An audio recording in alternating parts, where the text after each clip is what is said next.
دنیا جسے کہتے ہیں جادو کا کھلونا ہے، دنیا جسے کہتے ہیں جادو کا کھلونا ہے، مل جائے تو مٹی ہے، کھو جائے تو سونا ہے۔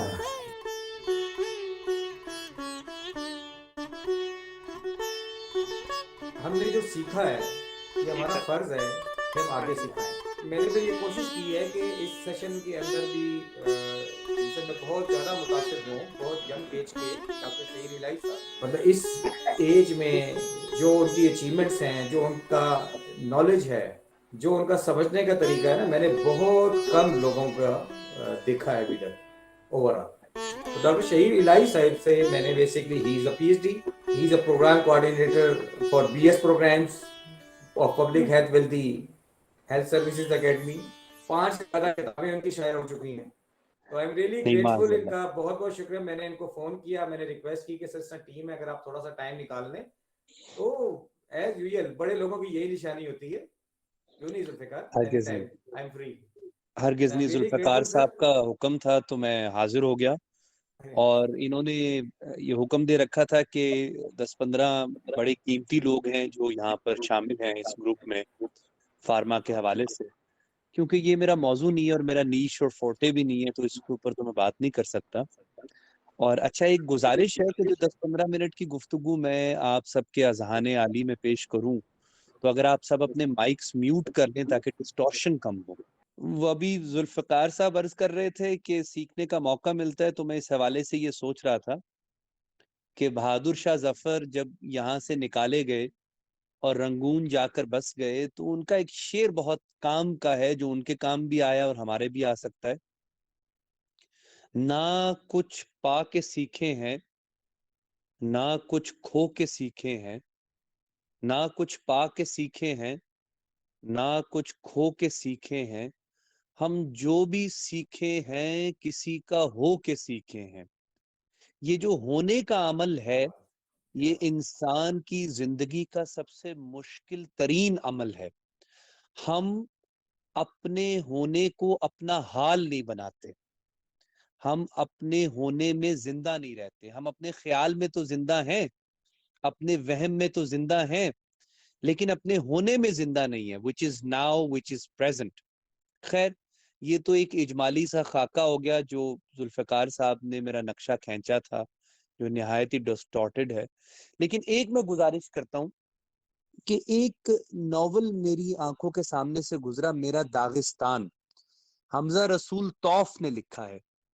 حمزہ رسول توف نے داغستان میں ایک باب مرتب کیا جس میں وہ فرانس کے ایک بہت زبردست شہر پیرس میں تشریف لے گئے، ایک ادبی میلے میں کسی کام کے حوالے سے۔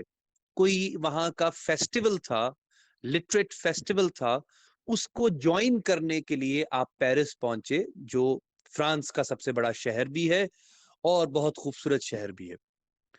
تو وہاں پر شور تھا کہ حمزہ رسول توف صاحب تشریف لائے ہیں، تو ایک مصور جو حمزہ رسول توف کے گاؤں کے ساتھ والے علاقے کا رہنے والا تھا، غالباً قبیلہ آوار ہے اور وہاں پر زبان بھی آواری بولی جاتی ہے، وہاں سے تعلق رکھتا ہے، تو وہ بھی شورا سن کر وہاں آئے گئے۔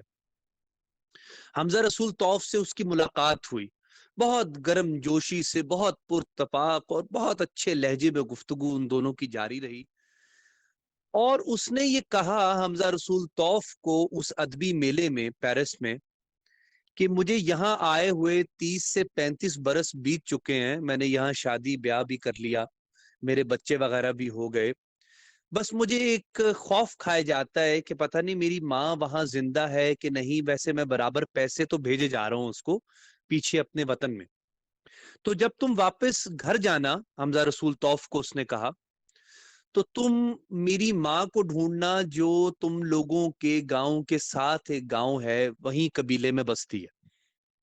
حمزہ رسول توف کہتے کہ یہ جو ادبی میلے میں میری ملاقات تھی، یہ آئی گئی ہو گئی، میں واپس آیا تو ایک دن میرا ماتھا ٹھنکا کہ مجھے اس سے ملاقات کرنی چاہیے جو اس نے مجھے پتہ دے رکھا تھا۔ تو کہنے لگا کہ میں وہاں پر چل پڑا، میں نے قصد کیا. جب وہ وہاں پر پہنچا تو ان کی والدہ بزرگوار حیات تھی، زندہ تھی اور بہت معمر اور ضعیف ہو چکی تھی. تو اس نے کہا کہ میں تمہارے بیٹے سے مل کر آیا ہوں. تو ان کی آنکھوں میں روشنی آ گئی، جیسے چاق و چوبند ہو جاتا ہے انسان اور اس کے روئیں روئیں کے اندر سے خوش آمدید کی آوازیں نکلتی ہیں، ویسا ہوا. تو کہنے لگی اچھا کیسا دکھتا ہے میرا بیٹا؟ اس نے کہا ایسا دکھتا ہے اور ایسا ہے. اور کہنے لگی ایسا خوبرو آج بھی ہے؟ کہنے لگا ہاں ایسا ہے. کیا کرتا ہے؟ کہنے لگے بہت نامور مصور ہے، وہ تو فرانس میں، اس کا تو بڑا شہرہ ہے پیرس میں، وہ وہاں ادبی میلے میں مجھ سے ملنے آیا تھا. کہنے لگی اس نے شادی کر لی؟ ہاں ہاں اس نے شادی کر لی، وہ اپنی بیگم کو لایا تھا. کیسی ہے میری بہو؟ اس نے کہا جی فرانسیسی ہے، شیز اے فرینچ. تو اس نے کہا اس کے بچے میرے پوتے پوتی ہیں؟ اس نے کہا ہاں ہیں، بہت خوش مزاج ہیں، خوش لباس ہیں، خوش قدم ہیں. بہت خوش ہوئی. پھر اس نے ایک بڑا عجیب سوال کیا حمزہ رسول طوف سے. کہنے لگے میرے بیٹے نے تم سے کس زبان میں بات کی؟ تو حمزہ رسول طوف نے ندامت میں سر جھکاتے ہوئے، آنکھیں چراتے ہوئے کہا کہ اس نے فرانسیسی زبان میں مجھ سے گفتگو کی. اس پر اس کی ماں نے اپنے سر پر جو ایک صافہ، ایک کپڑا باندھا ہوا تھا، وہ اپنے چہرے پر ڈال لیا، کیونکہ آوار قبیلے میں اگر ماتم کرنا ہو، کوئی مر جائے تو اپنے چہرے کو ڈھانپ لیا جاتا ہے. اس نے کہا حمزہ رسول طوف سنو، آج سے میرا بیٹا میرے لیے مر گیا. مادری زبانیں، علاقائی زبانیں، قومی زبانیں یہ شناخت رکھتی ہیں، یہ قداوری رکھتی ہیں. میں اس ضمن میں یہ گزارش کرنا چاہتا ہوں جو ذوالفقار صاحب نے مجھے موقع دیا، کہ کوئی قوم اپنے اندر سے صنعتیں، گاڑیاں، کارخانے اور نوکریاں نہیں اگلتی. بڑی قوم، بڑی تہذیب اپنے اندر سے الفاظ پیدا کر کے دیتی ہے، جس کے اندر لوگ بستے ہیں، اپنے خواب و خیال گزارتے ہیں اور اسی کا اوڑھنا بچھوڑنا کرتے ہیں. ہم نے پچھلے کچھ عرصے سے اپنی زبان کی نگہداشت تو کجا، اس کا اسراف کر ڈالا. یعنی جو سیکھی بھی ہماری زبان تھی اس کو لوز کر دیا. تو اب ہم جو بھی مسئلے کا حل نکالتے ہیں یا تلاش کرتے ہیں وہ کاپی پیسٹ ہوتا ہے. ہم جو بھی رٹا لگا کر یاد کرتے ہیں یا ہمارے حافظے میں جو بھی محفوظ ہے وہ بوروڈ ہے، ادھار لیا ہوا ہے. ہم بھکاری ہیں، یعنی ہم علم کی بھیک مانگتے ہیں تو انگریزی میں مانگتے ہیں. ہمیں اگر عبادت گزاری کے اندر ابدیت حاصل کرنی ہو تب بھی ہم باہر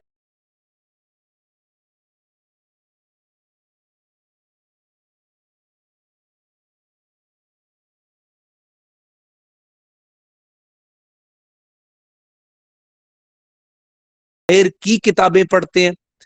اللہ حاضل قیاس کہ ہماری شخصیت کی جتنی بھی جہتیں اور حصے ہیں وہ ساری ہم نے مستعار لے رکھی ہیں، یعنی ادھار لے رکھی ہیں. آپ دیکھیے یہ کتنی عجب بات ہے اور قوموں کو شرمسار کر دینے والی بات ہے کہ ہم جس بیماری کا نام اپنی علاقائی اور قومی زبان میں نہ رکھ پائیں اس کا علاج بھی خود سے ڈھونڈ نہیں سکتے. اسی لیے دیکھ لیجئے کہ آج تک ہم نے ایچ آئی وی اور ایڈز کے اوپر کوئی بڑا کام کر کے نہیں دکھایا. ہم تمام قوموں میں بالکل پیچھے رہ گئے ہیں کیونکہ ہم نے آج تک اس بیماری کا نام اپنی قومی زبان میں نہیں ڈھونڈا یا اس کا ترجمہ نہیں کیا. یاد رکھیے کوئی بھی قوم جب تک کسی بھی بیماری، چاہے وہ معاشرتی سطح کی ہو، معاشی سطح کی ہو یا جسمانی یا ذہنی یا نفسیاتی، اس کا نام یا اس کی اصطلاح خود سے ایجاد نہیں کر سکتی تو اس کا علاج بھی دریافت نہیں کر سکتی. ہم اتنے لولے لنگڑے اور گونگے بہرے کاہے کو ہیں؟ کیونکہ ہم مقامی اصطلاحات میں علاقائی زبانوں یا لہجوں کے اندر اور قومی تشخص کے اندر یہ کارنامہ سر انجام کرنے سے بہرور نہیں ہوئے. اس کے نتیجے میں جو استحصال ہم آج سہ رہے ہیں اور ہماری نسلیں سہیں گی اس کا انجام نہایت ہی برا ہوگا معاذ اللہ. تو اس ضمن میں میری گزارش یہ ہے کہ بڑی قوم وہ ہوتی ہے جو اپنے اندر بڑے بڑے شاعر، ادیب، افسانچے نگار وغیرہ پیدا کرتی ہیں. یہ بہت اچھا ہے کہ میں میڈیکل اینتھروپولوجسٹ ہوں, آپ فارماسسٹ ہیں, تو بہت سارے لوگ بہت ساری اسپیشلائزیشن حاصل کرتے ہیں, لیکن اصل اسپیشلائزیشن جو میں اپنی نسل میں منتقل کروں گا وہ میں کیوں نہیں حاصل کرتا؟ وہ میری زبان ہے. دیکھیے, اس بات کو آپ سب کے لیے اور آسان کرتا ہوں. انگریزی میں کہتے ہیں برڈ, اردو میں کہتے ہیں پرندہ, ہماری مقامی زبان میں کہتے ہیں پنچھی. دیکھیں, جیسے ہی پنچھی کہا, اس کی آواز نے, اس کے صوتی حسن نے میرے سینے کو سوز, آنکھ کو منظر اور دماغ کو معنی فراہم کر دیے. لیکن دیکھیں, جب تک ہم اپنے بچوں کو فرسٹ 100 ورڈز پڑھاتے رہیں گے, ہم ان کو ایک نیو کلونیل ایج کی طرف لے کر جائیں گے, یعنی نو آبادیاتی نظام, غلامی کی نئی زنجیر, اس کے اندر ان کو جکڑتے رہیں گے. دیکھیں, پہلے ہوتا تھا اے فار ایپل, اب سکھایا یا پڑھایا جاتا ہے اے فار ایئرپلین, کیونکہ وہ کموڈٹی ہے, وہ کمرشل ہے, وہ کارپوریٹ ہے. پہلے پڑھایا جاتا تھا الف سے انار, الف سے انگور. اب ہم نے ان اصطلاحات کو بالکل تبدیل کر دیا. بے سے بلہ پڑھایا جاتا ہے, یعنی وہ تمام چیزیں جو باہر سے ہم نے لی, کھیلوں کی ثقافت ہو, زبانوں کی ثقافت ہو, کاروبار کی ثقافت ہو, اس کو تبدیل کر کے رکھ دیا, درم برم کر کے رکھ دیا. ہماری جو قومی شناخت ہے اور تشخص ہے, اس کو بچانے کا یا بیڑا اٹھانے کا ابھی بھی وقت ہے, اگر ہم اپنے الفاظوں کی گوڈی کریں, ان میں سے اضافی بوٹیاں تلف کریں. اور کوئی آدمی اس وقت تک بڑا آدمی نہیں بن سکتا جب تک وہ اپنی زبان میں بڑے لوگوں کو نہ پڑھے. اپنی زبان میں بڑے لوگ کیا ہیں؟ جیسے ہمارے ہاں امیر خسرو رحمت اللہ علیہ سے یہ روایت شروع ہوتی ہے, پھر سراج اورنگ آبادی ہے, ولی دکنی ہے, ہمارے پاس میر تقی میر ہے, ہمارے پاس اسد اللہ خان غالب مرزا نوشہ ہیں, پھر علامہ محمد اقبال ہیں. اس دور میں بھی چند ایک ہیں کہ جن سے ہم بہرور ہو جائیں تو بہت ساری گراوٹیں اور دماغ کے اندر پڑے ہوئے تخیلاتی مسائل کا حل نکل آئے. دیکھیں, انسان صرف روٹی کے لیے زندہ نہیں ہے, انسان کو صرف بھوک میدے میں نہیں لگتی, اچھا منظر نگاہ کی بھوک ہے, اچھا سوال ذہن کی بھوک ہے, اور اچھا جذبہ اور محبت کی لگن میرے سینے اور دل کی دھڑکن کی بھوک ہے.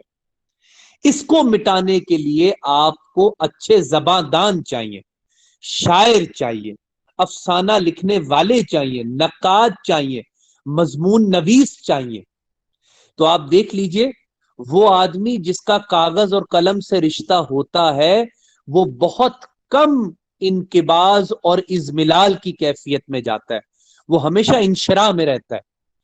تو اگر آپ کو اس دور کے ڈپریشن سے, اس دور کی سفوکیشن سے یعنی حبس سے بچنا ہے تو ضرور کیجئے کہ کتاب کے ورق کا لمس محسوس کیجئے, کتاب کے اوراق میں سے جو خوشبو ہوتی ہے اس کو اپنے نتنوں میں داخل ہونے دیجئے, اور قلم کو اپنی انگلیوں میں گھماتے رہیے تب تک کہ جب تک آپ کے دماغ میں سے کوئی تخیل نکل کر کرتاس کے اوپر تصویر بن جائے. تو یہ تمام چیزیں بہت قیمتی ہیں, اور اس چیز کا امر ہے کہ اگر ہمیں بحیثیت قوم یا کسی بھی پروفیشنل کے طور پر سے آگے جانا ہے تو ہمیں اپنی شخصی تعمیر کرنی ہے. اپنی پرسنل ڈیولپمنٹ کے لیے سب سے قیمتی ترین چیز اپنی زبان کی نگہداشت, اپنی زبان کو پروٹیکٹ اور شیلٹر کرنا, یعنی اس کو ایک ایسی چار دیواری بنا کر دینا جس کے اندر وہ محفوظ محسوس کرے, اور اس کے اندر نئی نئی چیزیں پیدا کر کے دکھانا. جیسے لفظ پیدا ہوتے ہیں, بچپنے سے گزرتے ہیں, لڑکپن میں جاتے ہیں, بوڑھے ہو جاتے ہیں, مر جاتے ہیں, بڑی قوم کیا کرتی ہے؟ اپنے لفظوں کو مرنے نہیں دیتی. بڑے شعراء کیا کرتے ہیں؟ بڑے لوگ کیا کرتے ہیں؟ وہ بڑے بڑے ڈسپلنز آف نالج کے جارگنز کو الائیو رکھتے ہیں، زندہ رکھتے ہیں، ان میں روح پھونکتے رہتے ہیں. جیسے کیا کہا تھا امیر خسرو نے، کہاں روز کے روح آدم آمد و بدن، گفتن دردن درا نعمت گردن، خوبانے قدسیانے بلہنے داؤد، گفتن دردن درا درامت گردن. اگر آپ کو واقعی اس قالب کو کسی نئی روح سے زندہ کرنا ہے تو اس کے لیے ضروری ہے کہ نئے میننگز یعنی نئے معنی انسٹال کریں. پرانے لفظوں کے اندر نئے نئے معنی شاعر پیدا کرتے ہیں، آپ جیسے سوچنے والے لوگ پیدا کرتے ہیں. جیسے میں اب ایک دو لفظوں کی مثالیں دے کر اجازت چاہتا ہوں. ایک لفظ انگریزی کا ہے پروٹیسٹ، ہم کہتے ہیں مزاحمت. سننے میں ہی نیگیٹو لگ رہا ہے، منفی لگ رہا ہے، لیکن ہے نہیں، کیونکہ ہم نے آہستہ آہستہ اس کے اندر ایسے معنی پیدا کر دیے ہیں جس نے اس لفظ کو منفی کر دیا. اسی طرح آپ دیکھیں یہ لفظ کتنا خوبصورت ہے، اور اس کی خوبصورتی میں قوم اضافہ نہ کرے تو یہ لفظ بھی مردنی کا شکار ہو جائے گا. ماں، بیبے جی، ماں جی، امی جی. اسی طرح کتنے پیارے پیارے لفظ ہمارے پاس موجود ہیں جن کے اندر نئے نئے معنی، نئے نئے جذبات کی نو پیدا کر سکتے ہیں. تو اس کے ساتھ اور ایک شعر سنا دیتا ہوں، ہم اس کو ختم کرتے ہیں بات کو. اور آپ سب کا شکریہ کہ آپ نے مجھے تھوڑی دیر سن لیا، مطلب برداشت کر لیا. وہ فراق گورکھپوری نے کہا تھا کہ دنیا جسے کہتے ہیں جادو کا کھلونا ہے، دنیا جسے کہتے ہیں جادو کا کھلونا ہے، مل جائے تو مٹی ہے، کھو جائے تو سونا ہے. تو بس یہ میں نے کچھ گزارش کر جزاک دی. اللہ سر.